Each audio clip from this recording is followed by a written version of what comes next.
Hello, this is Tony Hiller from RealClimateScience.com. Democrat senators have been having really bad luck lately.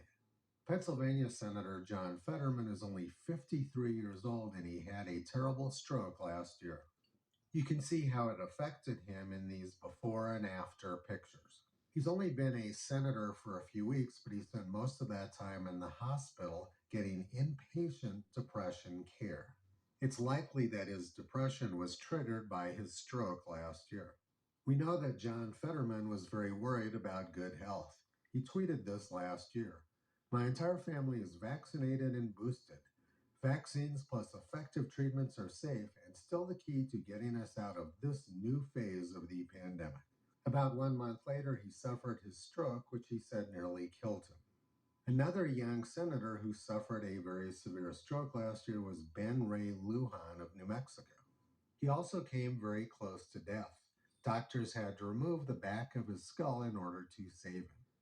He told the New York Times that his recovery was miraculous. Like John Fetterman, Ben Ray Lujan tried to take care of his health. Here's an article from July 20th, 2021. Lujan stresses importance of boosting vaccination rates in committee hearing. John Fetterman and Ben Ray Lujan weren't the only Democratic senators who suffered strokes last year. Maryland Senator Van Hollen, who's 64 years old, also suffered a stroke in 2022.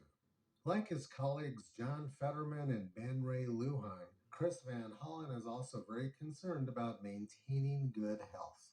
He sponsored efforts to help Americans living abroad get vaccinated against COVID-19. 3 Democrat senators in good health between the ages of 50 and 64 suffered strokes last year. The odds of people Ben Ray Lujan and John Fetterman's age getting a stroke over the course of a year are 175 out of 100,000. And the odds of someone Chris Van Hollen's age getting a stroke over the course of a year are 473 out of 100,000.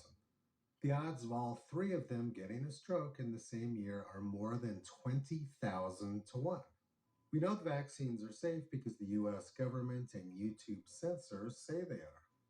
So the only possible conclusion we could come to in a YouTube video is that Democrat senators are having really, really bad luck with strokes.